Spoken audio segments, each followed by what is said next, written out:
Now we're going to move to Perle, and I want to ask, what is the ideological framework of your research? In other words, considering that you are working on Jewish radicalism that takes place in Israel-Palestine, how do you understand the relationship between Jewish redemption and the State of Israel?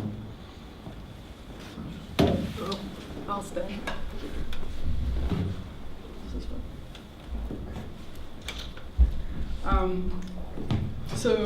Basically the work that I do is research that is field-based, as in a lot of what I do is based on field trips to various hilltops throughout the West Bank, through attempts on my part to really get to know people there, to have ties with them, to understand who are their friends, how they live, what are the questions that they ask each other, how do they perceive the State of Israel today, how did they perceive it when they were born, and basically sort of understanding the cultural ties and the culture of relations that these communities have with the State of Israel and with the authorities of the State of Israel.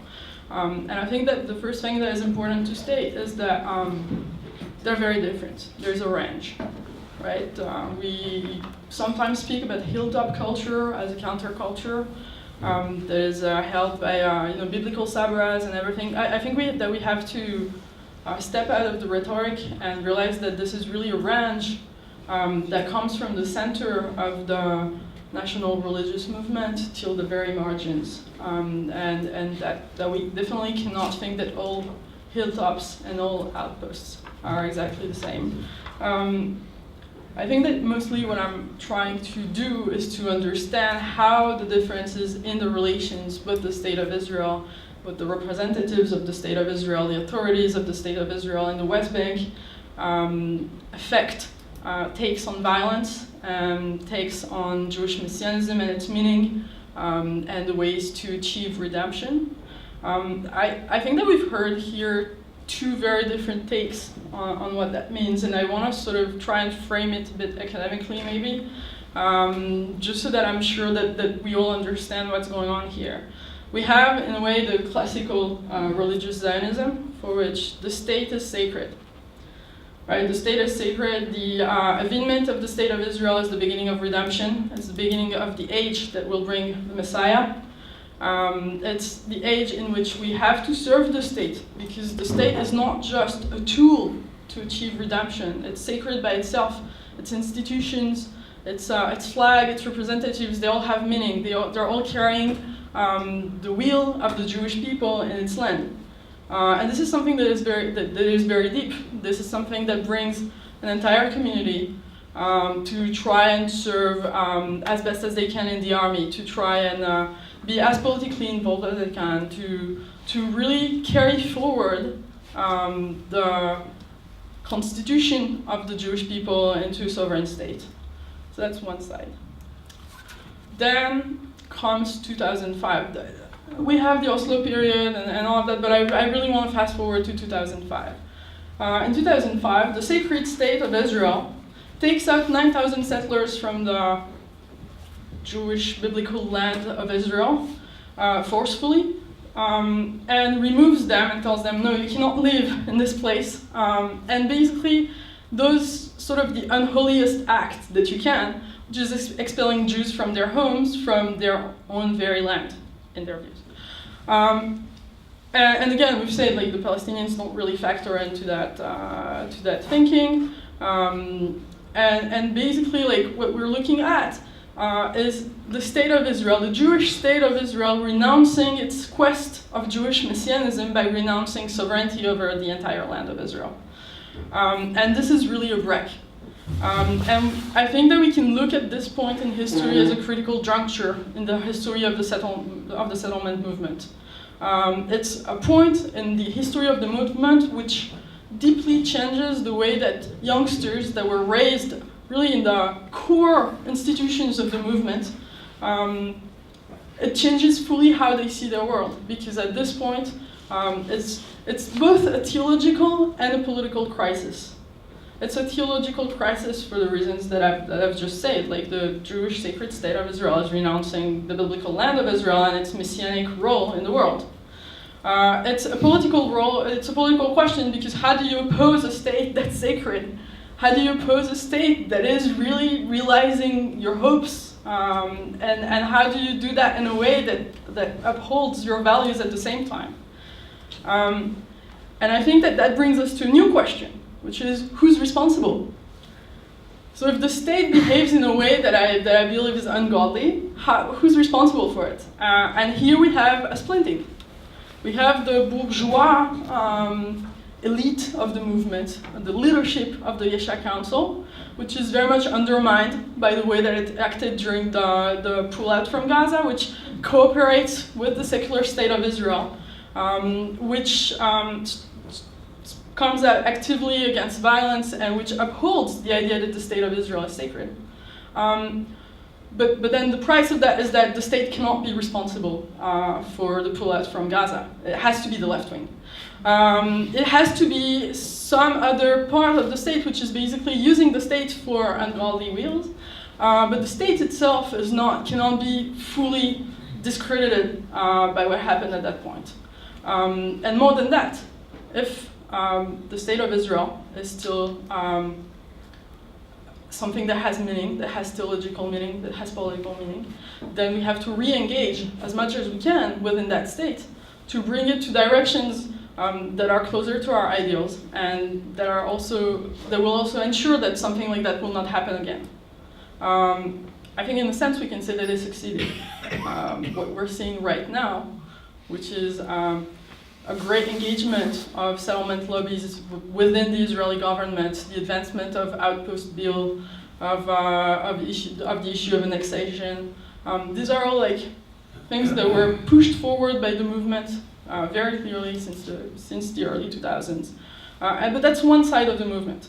Now let's look at the other side. We say there's a splitting. So the other side, what does the other side say? The other side say, well, the state has failed. The state has failed us. It was a lie. It's not sacred. Maybe it never was. If it was, then it's not now. And then here you have a wide range of positions that come with that. The state is flawed from its beginnings because the state is secular. It's anti-Jewish. It's anti-redemption because it's evacuating settlements. How do you deal with the state? Also, range of possibilities. Maybe you can decide that the fact that the state exists is good, but it's just not, it just doesn't have meaning.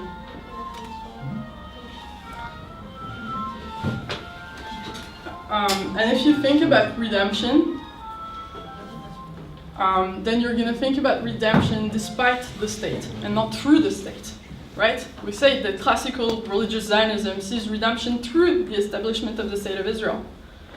Here we have a vision that sort of disengages both politically, ideologically, socially in many ways from the core of that movement, that splints out and brings new ideas and acts with it. So this has pretty big consequences in the field. Basically what we've been seeing since the disengagement from Gaza, since the pullout from Gaza, is unprecedented wave of Jewish violence.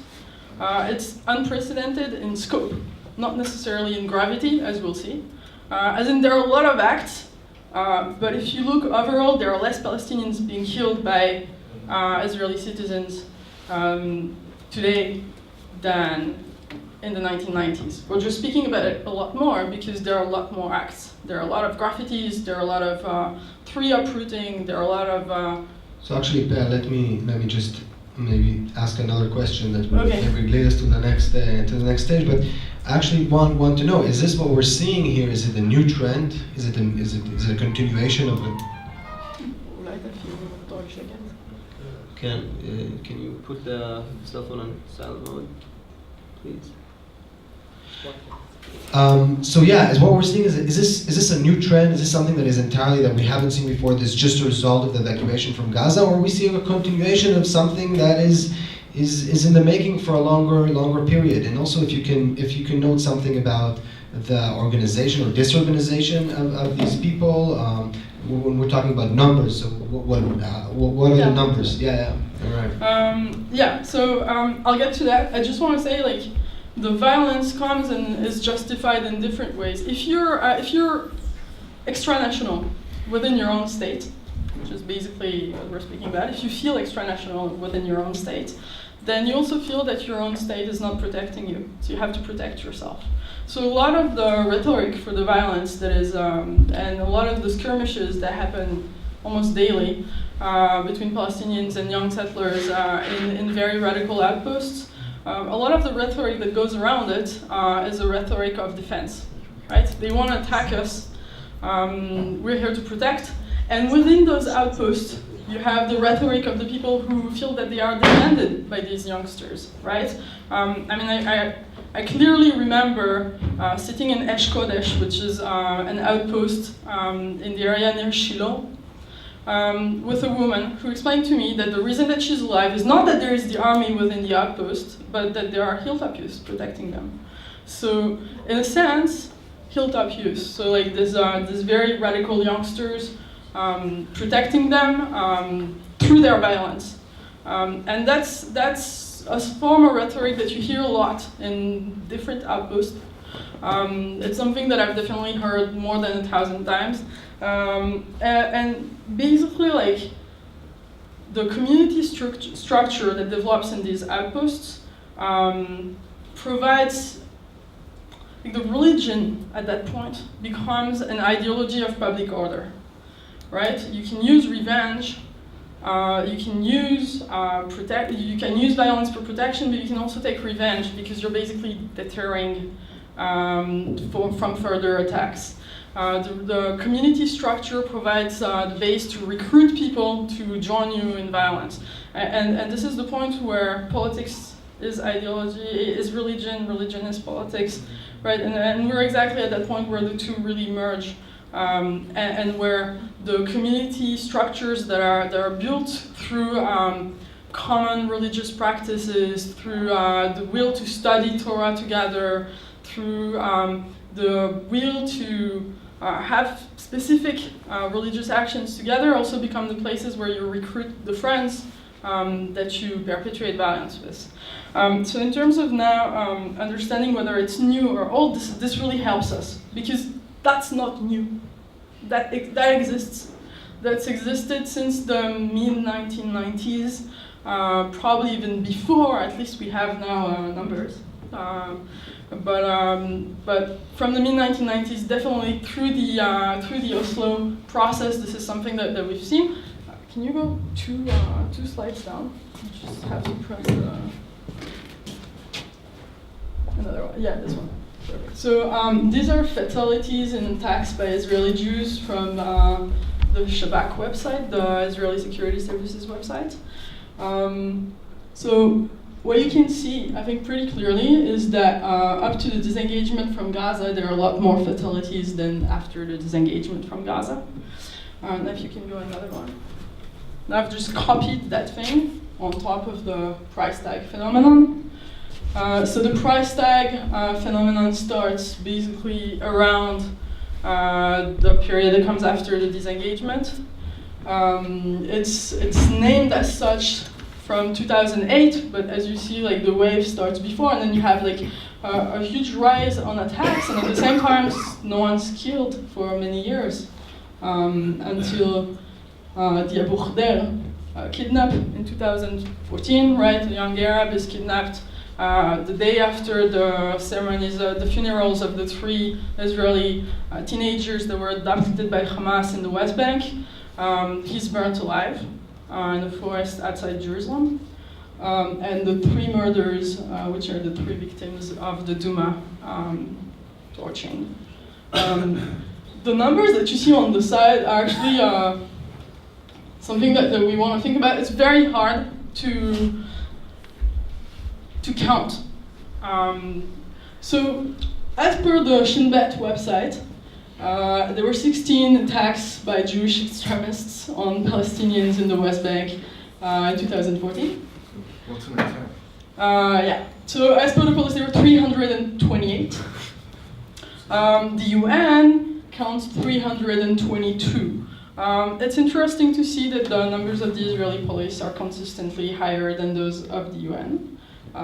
This for me raises a lot of questions and I don't have answers. But basically, like, we're speaking about, for 2014, an order of about 1,000 trees that were either uprooted or burnt, about 30 cars, and yeah, so like 16 Palestinians who were hurt. As per the Shin Bet, the UN say that 105 attacks led to casualties. I don't know which one's right. I'm not sure how both sides count attacks.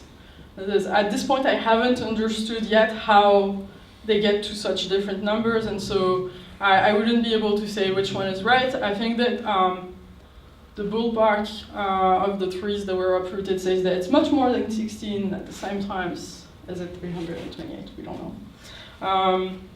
So that's that. And in terms of organization, in 2011, the Shin Bet came out with an announcement saying that price tag activists had moved from being spontaneous acts to being an organized terror cell. That might have been true in 2011. I really don't think that's true now. As in, I'm going to be more specific. I think that's true and not true. There are definitely a very organized group doing these kind of actions. Next to that, you have copycats and a very clear widening of this kind of like type of attacks to different kind of populations. Maybe we'll get into that later.